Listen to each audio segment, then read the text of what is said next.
saya Rama Ananda akan menjelaskan dimensi dan layout utama pada bangunan gudang.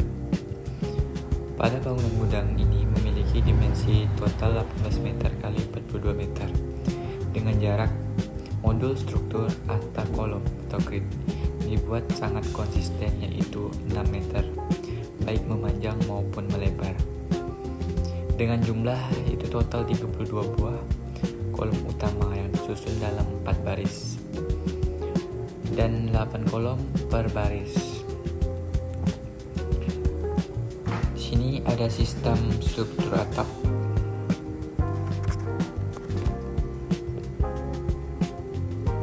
Desain atap menggunakan sistem gable frame atau pelana dengan kemiringan yang landai.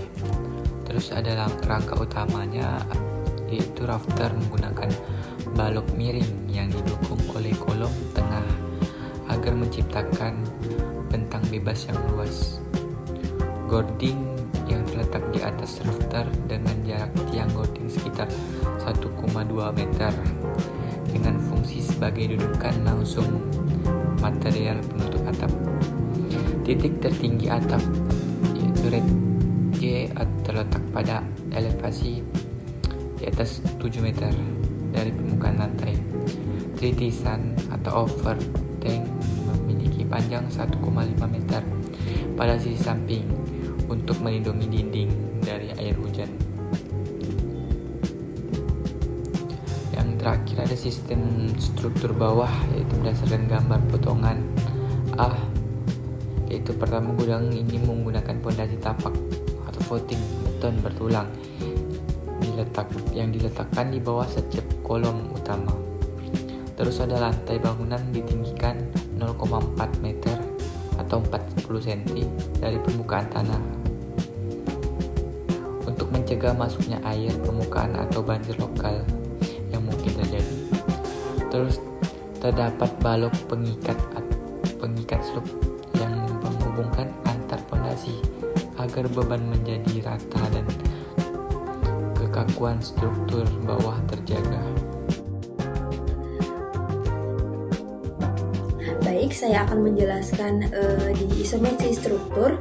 Di sini dapat dilihat bahwa sistem bangunan gudang ini menggunakan sistem bracing atau ikatan angin pada bagian atap. Di sini pada bagian bawah atap kami menggunakan ikatan angin dan digantikan dengan kawat pedrat. Terus pada bagian dinding sangat krusial sekali karena dapat menjaga stabilitas struktur terhadap beban literal seperti angin atau gempa. Terus bisa mencegah struktur menjadi miring atau roboh ke samping akibat beban horizontal. Nah, masuk ke bahan dan struktur maket. Untuk di bahan strukturnya kami pakai H-beam dengan 200 x 200 dikali 8 dan dikali 12. Serta base plate-nya menggunakan base plate T dengan ukuran 20 mm. Serta mur baut untuk di bagian atap kami menggunakan besi dengan diameter M16 serta bracing dengan D16. Serta pada bagian atap di atas ini kami menggunakan WF dengan ukuran 200 dikali 100 dikali 5 dan dikali 8. Serta gording menggunakan kanal C dengan ukuran 125 dikali 50 dikali 20. Serta rafter WF dengan ukuran 250 dikali 125 dikali 6 dan dikali 9. Untuk pengganti bahan struktur dengan maket ini saya menggunakan kayu balsa serta kawat bedrat sebagai ikatan angin.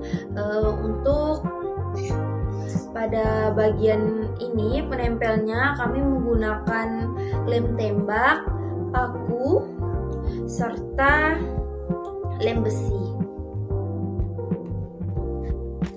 Baik, sekarang kita masuk ke analisis pembebanan angin. Di sini saya akan menjelaskan untuk data kondisi bangunannya, yaitu ada klasifikasi tinggi bangunan, klasifikasi ketutupan, kecepatan angin dasar, faktor arah angin, kategori ekspor, faktor topografi, faktor elevasi permukaan tanah serta faktor efek hembusan angin.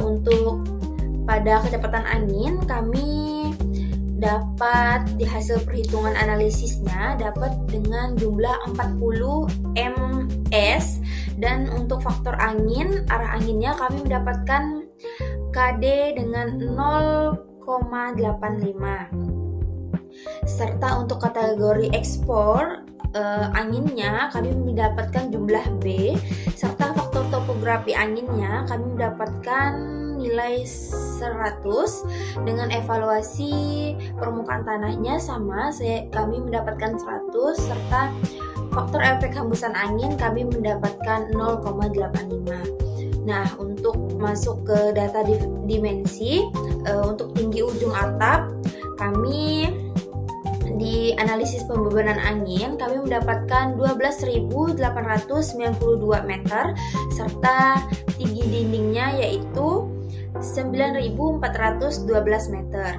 Sudut kemiringan atap di analisis pembebanan ini kami mendapatkan 17, serta lebar bangunan ke arah angin datang yaitu dengan lebar 10 meter, serta lebar bangunan tegak lurus terhadap angin yang datang yaitu 15 meter. Untuk perhitungan beban angin, tinggi rata-rata atap jika 0 sampai dengan 10 derajat yaitu 7.625 meter. Jika dari 0 sampai dengan 10 derajat yaitu 0. Untuk bangunan bertingkat rendah syaratnya adalah H sampai dengan 18,3 meter yaitu mendapatkan angka dari 7.625 sampai dengan 18,3. Dan hasilnya oke. Kita bisa dilihat di sini perhitungannya aman semua untuk analisis pembebanan angin. Di tekanan angin desain yaitu koefisien tekan internal positif, koefisien tekanan internal negatif yaitu mendapatkan 0,18. Untuk parameter untuk menghitung koefisien ekspor tekanan kecepatan yaitu kami mendapatkan 554,53 nm kuadrat. Baik, kita masuk lagi ke kesimpulan analisis pembebanan angin. Di sini saya akan menjelaskan koefisien tekanan eksternal untuk kasus beban A, yaitu kami mendapatkan permukaan bangunan gedung sekitar 0,40, yang kedua minus 0,69, yang ketiga minus 0,37, dan yang keempat minus 0,29. Untuk permukaan bangunan gedung setelahnya kami mendapatkan 1E dengan 0,61 dan 2E minus 1,07. Untuk 3E mendapatkan minus 0,53 dan 4E mendapatkan minus 0,43. Untuk koefisien tekanan eksternal, untuk beban khusus kasus B yaitu longitudinal, kami mendapatkan pada tabel 1 yaitu minus 0,45. Pada bagian 2 kami mendapatkan minus 0,69. Pada 3 kami mendapatkan 0,37. Pada bagian 4 kami mendapatkan 0,45. Pada bagian 5 kami mendapatkan 0,40, serta pada bagian 6 kami mendapatkan minus 0,29. Pada permukaan gedung pada sudut B kami mendapatkan 1E dengan minus 0,48, dan pada 2E kami mendapatkan minus 1,07. Pada bagian 3E kami mendapatkan minus 0,53. Pada bagian 4E kami mendapatkan minus 0,48. Pada 5E kami mendapatkan 0,61.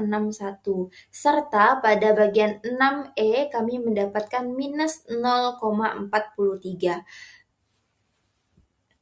Ini kami akan menjelaskan untuk sudut atau simbol dari tanda plus menandakan tekanan bekerja ke arah permukaan tekan, serta tanda minus menandakan tekanan bekerja menjauhi permukaan atau dalam kurung hisap. Baik, kita masuk ke analisis beban hidup dan beban mati. Di sini dapat dilihat di bagian PPT ini terlihat pada arah Y dengan LY1 dan LY2 pada tributari kolom A, yaitu pada bagian sisi kiri. Serta kami mendapatkan pada panjang bentang arah X1 dengan 6 meter, panjang bentang arah X2 6 meter, panjang bentang arah Y1 6 meter, serta panjang bentang arah Y2 sama dengan ukuran 6 meter. Baik, di sini saya akan menjelaskan hasil perhitungan dari beban hidup dan beban mati. Kami mendapatkan beban mati dengan pedestal atau kolom pondasi, yaitu kami menggunakan kolom pedestal dengan ukuran 40 x 40 dengan tinggi 7 meter. Kami mendapatkan hasil dari berat bebannya yaitu 2.688 kg. Untuk pondasinya, perkiraan berat sendiri dengan pondasi pile cup atau mini pile dengan 1.500 kg. Untuk total bebannya yaitu pada beban mati di bagian kolom yaitu 2.688 kg, untuk di pondasi 1.500 kg dengan total seluruhnya yaitu 4.188 kg. Untuk beban hidup lantai 0 kg. Perhitungan beban mati. Beban mati adalah berat yang permanen dari seluruh komponen bangunan berdasarkan data komponen utama yang meliputi plat lantai yang akan dihitung dari luas kali berat jenis beton dikali tebal plat dengan hasil 8.640 kg per lantai.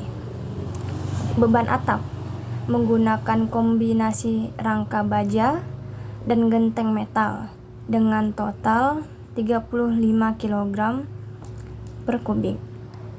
Dengan hasil perhitungannya adalah 630 kg. Beban berikutnya adalah komponen struktur bawah yang terbagi menjadi dua, yaitu pedestal. Berat kolom pondasi sebesar 2.688 kg dan berat pondasi dengan estimasi berat pile cap dan pile sebesar 1.500 kg. Estimasi berikutnya adalah beban total pada pondasi. Seluruh beban dari tiap lantai akan diakumulasikan untuk mendapatkan beban total yang bekerja pada tapak fondasi. Dengan total beban mati setelah diakumulasi dari basement, lantai 1, atap hingga pondasi mencapai 27.210 kg. Sedangkan total beban hidupnya setelah diakumulasikan dengan beban operasional dari setiap lantai sebesar 4.050 kg. Selanjutnya adalah kombinasi pembebanan. Untuk memastikan keamanan struktur, beban akan dihitung menggunakan dua kondisi utama. Yang pertama adalah beban ultimate yang digunakan untuk desain kekuatan elemen struktur atau kolom. Berikut adalah rumusnya. Dengan hasil 34.106,4 kg. Yang kedua adalah beban kerja. Digunakan untuk menganalisis daya dukung tanah dan fondasi. Dengan hasil 31.260 kg. Baiklah, kita akan memasuki analisa beban yang terakhir, yaitu analisa beban gempa. Langkah awal dalam analisa beban gempa adalah menentukan karakteristik tanah dan tingkat kerentanan selamik wilayah tersebut. Yang pertama adalah klasifikasi situs, yang akan diambil berdasarkan nilai NSPT kurang dari 15. Situs akan diklasifikasikan sebagai kelas situs SE atau tanah lunak. Yang kedua adalah parameter terpetakan, yang dibagi menjadi dua, yaitu periode pendek 0,2 detik sebesar 0,1500 gram dengan periode 1,0 detik sebesar 0,0500 gram. Selanjutnya adalah koefisien situs, yaitu kelas situs SE dengan didapatkannya nilai amplifikasi 0,9000 dan FE-nya adalah 0,8000. Langkah yang kedua adalah menghitung respon spektra percepatan dengan nilai parameter gempa dasar, kemudian akan disesuaikan dengan kondisi tanah lokal dan didapatkan seperti slide berikut ini. Langkah ketiga adalah menentukan parameter spektral design. Parameter desain akan diperoleh dengan mengambil 2 atau 3 nilai respon spektral maksimum yang akan digunakan dalam perhitungan gaya gempa pada struktur. Berikut ini adalah rumusnya beserta nilai dan hasil akan ditampilkan di slide berikut ini. Langkah kelima adalah penentuan percepatan desain yang akan ditentukan berdasarkan periode getar bangunan, nilai SA melalui zona-zona berikut ini. Zona 1 adalah zona menanjak. Berikut adalah rumusnya. Yang kedua, zona plat. Yang ketiga, zona lengkungan. Dengan contoh interpretasi tabel. Jika bangunan memiliki periode getar T sama dengan 1,0 detik, yang akan berada di zona T lebih besar dari TS, maka nilai respon spektra percepatannya adalah 0,027. Baiklah, sekian dari saya. Kurang lebihnya tolong dimaafkan. Assalamualaikum warahmatullahi wabarakatuh.